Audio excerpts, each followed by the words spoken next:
Эфирде Бишкек транзит.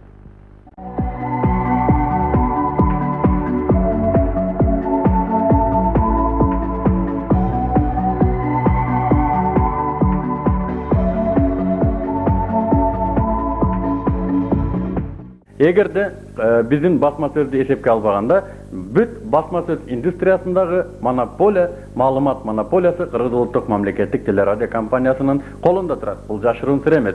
Бирок ушуга тилекке каршы мен ушунчалык каалар элем дегиле биздин чыгармачылык топ каалар элек. Эгерде басма сөздүн өзүнчө кандайдыр бир чакан булактары болсо, бул да кандайдыр бир деңгээлде биздин ой пикирибиздин плюрализмин көбөйтүүгө аракет жасамак. Азыр мен сиздерге сунуш кылчу рубрика Бишкек транзиттин жаңылыктары деп аталат. Тагыраак айтканда, бул рубрикадан сиздер берилген мүнөттүн ичинде кандайдыр бир деңгээлде эч кайсы башка басма сөз булактарынан чыга элек, же болбосо эч кандай башка сейрек угулчу жаңылыктарды угууга сиздердин мүмкүнчүлүгүңүздөрдү алууңуздарды эскертип кетейин. Дагы бир эскертүү, бул рубрика эч качан биздин улуу урматтуу мамлекеттик телерадио компания жана башка гезит журналдарга өзүнчө конкурент болоюн деген ой жок. Муну менен биз жөн гана өз алдыбызча конкурс жарыялап, мына ушул рубриканы алып баруучулардын ортосунда таймаш жүргүзүүнү алдыбызга максат кылып койгон элек. Демек, урматтуу уландар жана кыздар, эгерде өзүңүздөрдүн мүмкүнчүлүгүңүздөр болсо, ушуңуздарга ишенсеңиздер, келгиле Бишкек транзит сиздерге өз убактысын коюп берүүгө даяр. Демек, Бишкек транзит телепрограммасынын дагы бир жаңы рубрикасы Бишкек транзиттин жаңылыктары. Бүгүн жаңылыктарды сиздерге жаңыл арыкова жеткирмекчи. Чогуу бол. Эфирде Бишкек транзит жаңылыктары. Саламатсыздарбы? Эфирде Бишкек транзит жаңылыктары. Элеттик кабарлар. Ош менен Кара суу кайрадан газсыз калды. Жергиликтүү резервуарларда топтолгон көгүлтүр оттун калдыктары аягына чыкты. Белгилүү болгондой, Кыргызстандын газ берүүчү Өзбекстанга карызы 11 миллион долларды түзөт. Түздөн-түз Ош областы өкмөттүк деңгээлде дээрлик 70 миллион сом карыз. Маселе мезгил-мезгилдүү Кыргыз делегациясынын Өзбекстанга барып келиши менен чечилүүдө.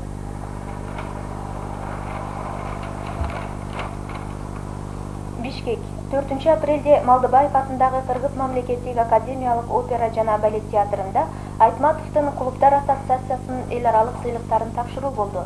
Салтанаттуу аземге жазуучу Чыңгыз Айтматов, Россиянын Кыргызстандагы атайын жана укуктуу элчиси Михаил Романов, Казакстандын Кыргызстандагы атайын жана укуктуу элчиси Мухтар Шаханов, Түркиянын Кыргызстандагы атайын жана укуктуу элчиси Метин Гокер, Кыргызстандын маданий улуттук борборлорунун интеллигенциясынын өкүлдөрү, кадырлуу меймандар катышты.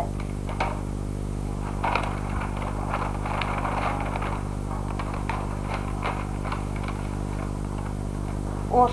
Бул күндөрдө Ошто шаардык ички иштер бөлүмүнүн участкалык инспекторлорунун калк менен жолугушуулары өтүүдө. Милициянын кызматкерлери өзүнүн иши жөнүндө тургундардын алдында эсеп-кытап беришип, шаардагы тартипти жолго салуу боюнча чаралар жөнүндө айтып беришүүдө.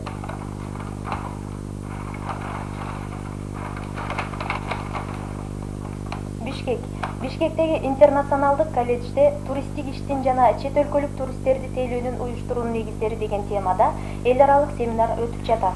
Ага республиканын бардык региондорунун туристтик уюмдарынын, ошондой эле Улуу Британиядагы Мазервель колледжинин өкүлдөрү катышууда. Семинарды уюштуруучулардын чакыруусу боюнча келишкен англиялык меймандар Кыргызстанга чет өлкөлүк туристтерди кандайча натыйжалуу тартуу керек экендиги туурасында өздөрүнүн сунуштары менен чыгышты.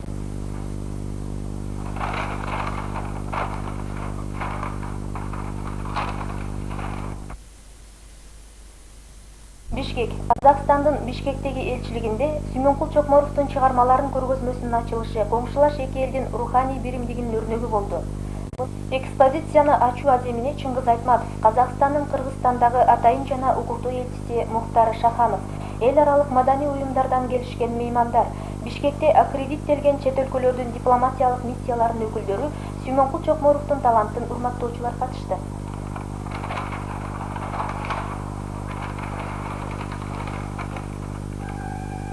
Спорт жаңылыктары. Ош. Ошто мектептердин футбол дружиналарынын мелдеши болуп өттү. Өсүп келаткан спорттук сменанын мелдешин областтык судьялар коллегиясы уюштурган. Кызыл Кыянын жаш футболчулары атаандаштары менен бардык беттешүүлөрдөн утулуусуз өттү. Алар биринчи орунду ээлешти жана байге алышты.